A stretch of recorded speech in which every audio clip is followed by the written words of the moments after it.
All right, so let's talk about solving systems of equations. And we're going to take a look at number 7 and number 8 in your packet.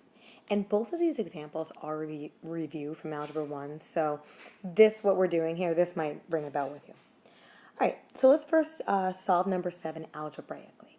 Now, if we want to solve this algebraically, what we're looking for is the pair or pairs of x and y values that would hold true in both of these two equations.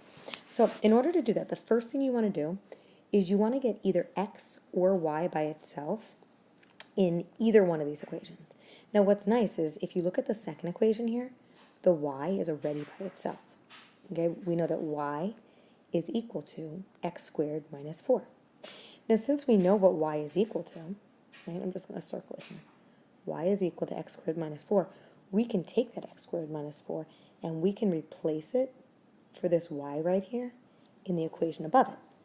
So if I were to rewrite the first equation, instead of having x plus y equals negative 2, I could replace that y with what it's equal to, the x squared minus 4.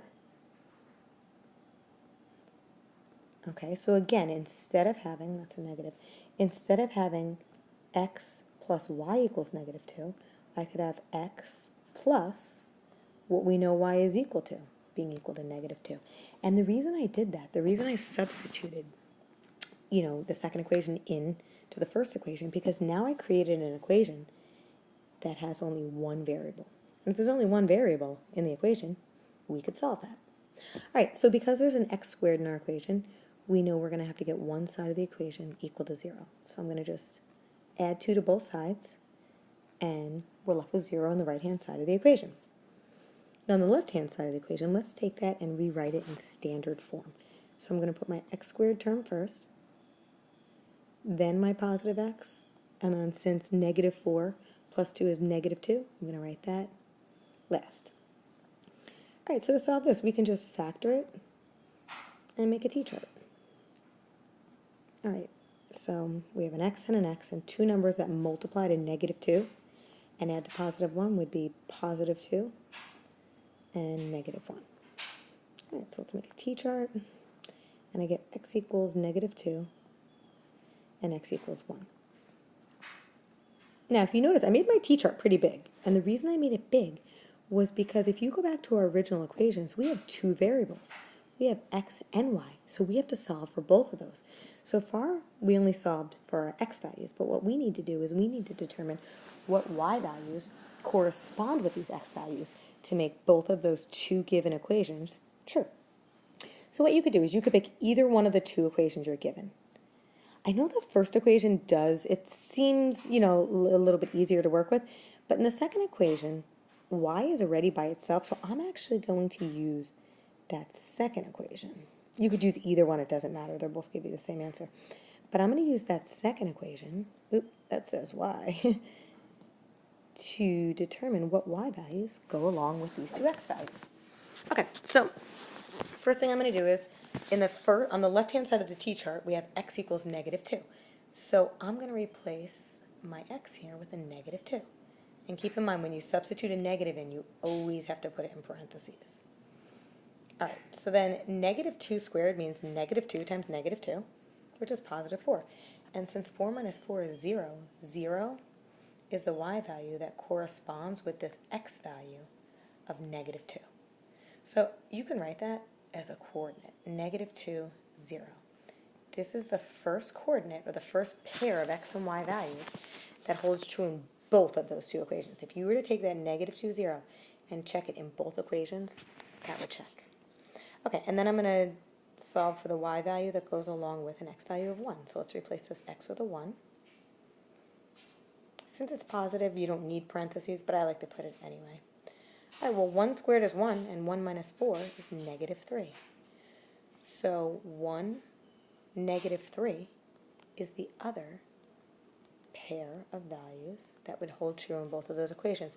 And really what you're going to want to get in the habit of doing is you're going to want to take those values and plug them back in to the original equations into both of them and make sure they check. Okay, so here's our first answer, and here's our second answer. All right, now with number 7, it also wants us to, the directions say to solve this graphically as well. So to solve it graphically, all we have to do is just graph these two equations and see where they intersect. All right, so let's take a look at the first one. So the first one is, I'll just do it over here, x plus y equals -2. All right, well, in order to graph it, you usually want to get y all by itself. So I'm going to subtract x from both sides, and that leaves me with y equals, I'm going to write it, since we know this is going to be a line because it's x to the first power and y to the first power, I'm going to write it in y equals mx plus b form, okay, slope-intercept form. Now you can either go in your calculator and go to y equals and plug in -x minus 2, and you can go to the table of values and, pick a bunch of the points and plot them. Or, if you want to think back to Algebra 1, you could say, well, the number in front of my x is my slope. So -1, my slope, is -1 over 1. And this number over here at the end is called my y-intercept. So my y-intercept is -2. So if I want to graph this, the y-intercept is -2. I'm going to go to -2 on the y-axis and put a point. And then since my slope is -1, what that tells me is from this point that I've already graphed, I need to go down 1 and over 1 and put a point. Okay, again, you're going to go down 1 and to the right 1 and put a point. Down 1 to the right 1 and put a point. I mean, if you want to go in the opposite direction, you can go back to this beginning, and instead of going down and to the right, you could do the exact opposite. You can go up and to the left. So it's up to you how many points you want to put. Usually I like to say for a line have a minimum of 3. That way you'd be able to tell if one of them was out of line, but whatever you decide to do with that. All right, so let me just connect these. I'm going to have to move that a little bit. Let me just do this and then move it. The strong tool didn't really do the best job. And remember, with a line, you also want to make sure you have arrows to show that it's going to continue on to infinity. Okay, so let's label this. You could label it the original equation. I like to usually label it in the y equals form. Okay, now the other one we're going to graph is y equals x squared minus 4. Now, whenever you have a y to the first power and an x being squared, it's going to graph to be a parabola. Okay, happy face, right, or a sad face. Remember, if it has a positive leading coefficient, it's happy. If it was a negative x squared, it would be sad. But anyway, you can go to y equals in your calculator, and you can plug in x squared minus 4.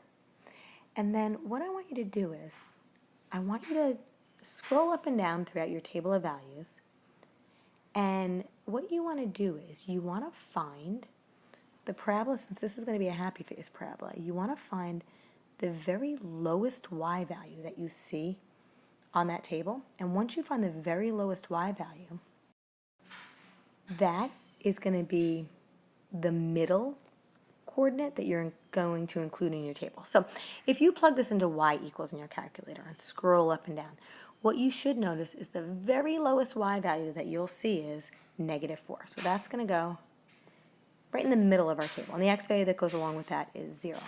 So then I want you to graph 3 points to the left of that. So I guess -1, -2, -3. And then I also want you to graph 3 points to the right of it, as long as it fits on your graph. So we're going to graph the y values that go along with +1, +2, and +3. So I'm just copying right off my table of values. Okay, and let's just plot these. So just take a minute and do that. Okay, so I did that over here, and I'm going to label my equation y equals x squared minus 4. And remember, don't forget the arrows to show that it's going to continue on. And what you can see here is we have 2 points of intersection. This one right here, which is at -2, 0.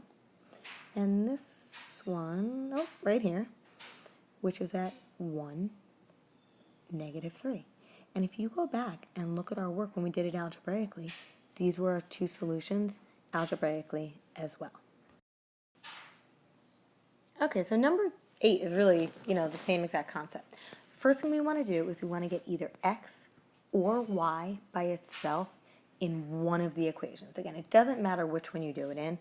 I'm actually just going to do it in this bottom equation here because it's just easier for me to write on the way it is. So I'm going to get y by itself. I'm just going to add 3 to both sides of the equation. So when I do, I'm left with y equals x squared minus 4x plus 3. Okay, so now that we have y by itself, since y is equal to x squared minus 4x plus 3, you can take that and substitute it in for y into the first equation. Now, if you want, you could just hit pause and try this on your own, and then you can hit play again and see how you did. That's probably your best bet to see how you're doing with these. Okay, so anyway, in order to do this, we said instead of writing x minus y equals 1, we're going to write x minus. Now, since y is a polynomial, since we're subtracting off all of these right here, please make sure you put them in a parenthesis. So I'm going to have x squared minus 4x plus 3, and then I'm going to bring down that equals 1 that our first equation had. So again, instead of x minus y, we have x minus what y is equal to, being equal to 1. All right, so let's just go through and solve this. So first thing I'm going to have to do is I'm going to have to distribute this negative to all of my terms here. So I'll have x minus x squared plus 4x minus 3, and then equals 1. So we know we want to get this equation set equal to 0, so let's just subtract 1 from both sides. And when we do, that leaves us with, I'm going to write it in standard form. So we have a negative x squared, and then x plus 4x is 5x, and then negative 3 minus 1 is negative 4. Now, I don't like to have a negative as my leading coefficient, so what I'm going to do is I'm actually going to just divide both sides of the equation by negative 1. And when I do, it leaves me with positive x squared minus 5x plus 4 equals 0. And then we're just going to factor. So I guess that would be x minus 4 and x minus 1. And we can make our t-chart. So we end up getting x equals 4 and x equals 1. Okay, so to find the x values that go along, the y values that go along with it, you could use, you can use this right here, right? Y is equal to, and just replace all these with a 4 and then with a 1. Or if you wanted to get y by itself in this equation and then plug in the x values, you can do that as well. I'm just going to plug it right in here because I don't think that's really that hard to do. So we have y equals, instead of x squared, I'm going to replace it as 4 squared, and then minus, in place of 4 times x, I'll have minus 4 times 4, and then we'll have plus 3. Okay, so y equals, well, 4 squared is 16, and then minus 4 times 4 is 16. So 16 minus 16 is 0, so 0 plus 3 is 3. So these right here create one of my coordinates. I'm going to just write it over here. So we have 4, 3. And make sure when you write a coordinate, 2 things. You always put them in parentheses. That's one thing a lot of people forget. And also make sure your x value comes first and your y value comes second. All right, so then let's find the y value that goes along with an x value of 1. So y equals, instead of x squared, we'll have 1 squared, minus, instead of 4x, we'll have 4 times 1, and then plus 3. All right, so y equals, well, 1 squared is 1, and 4 times 1 is 4. So 1 minus 4 would be negative 3, and negative 3 plus 3 is 0. So here we get y equals 0. So this is our other pair of values that would make both of those equations true. Okay, so let's do it graphically and let's see if we get the same answers. We should, as long as we did everything right.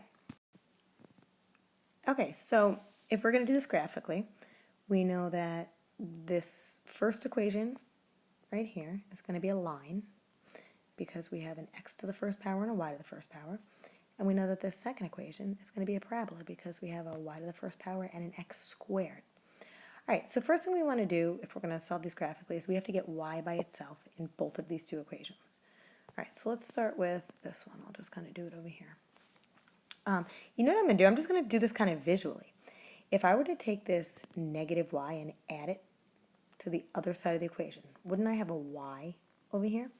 So I'm going to put the y on the right-hand side of the equation.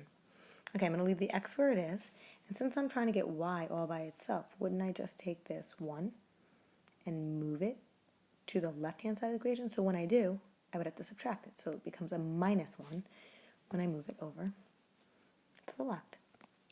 If you'd like to see it as y equals, it's y equals x minus 1. All right, so we know that our slope is the number in front of the x, so our slope is 1 over 1. Okay, we want to make that into a fraction, and we know that the y-intercept is this number at the end of the equation, which is negative 1. So our graph is going to intersect the y-axis at negative 1, and since our slope is 1 over 1, it means from here, we're going to go up 1 and over 1 and put a point, and then up 1 and over 1. And when I say over, I mean to the right. We go up and to the right, up and to the right. If you want to go in the reverse order, what you could do is go back to the original point, and you could, instead of going up and to the right, we can go down and to the left, down and to the left. So I want you to go ahead and make a bunch of points and connect them with an arrow. Okay, and then you can label it. I'm going to label it just y equals x minus 1. All right, now let's look at our other equation. I'm going to actually switch colors for this. All right, so if we are going to, let's say, get y by itself, we already did this on the last page, but we're just going to add 3 to both sides of the equation. So that'll give us y equals x squared minus 4x plus 3. Okay, now remember, with a parabola, okay, and this is going to be a parabola that opens up because we have a positive x squared, right? This is positive 1. So we know our parabola is going to open up like this. So what we want to do is, when we go to y equals in our calculator, we want to go to our table of values after you plug in the equation, and we want to find that very lowest point. Okay, we want to find the y value. That's the smallest one on our table. And that's the y value that we're going to put right in the middle of our table. So if you scroll up and down the table, you'll see the smallest y value that we have is negative 1. So that's going to go right in the middle of our table. And the x value that corresponds with it is a 2. Now I want you to choose 2 points to the left, 3 points to the left of it. So 3 x values lower than 2 would be 1, 0, and negative 1. And then I want you to choose 3 points to the right of it. So the next 3 bigger x values that are greater than 2 would be 3, 4, and 5.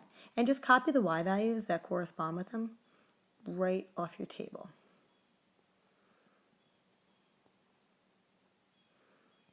Okay, so let's graph this. So once you plot your points, you can connect them. I mean, my curve isn't the smoothest with this stylus. It should come out a lot better on paper. And make sure you put your arrows and you label, and then let's look for our points of intersection. So it looks like we have one right here, which is at 1, 0. And we have the other right over here, which is at 4, 3. And if you go back to the work from when we did it algebraically, these answers should match up.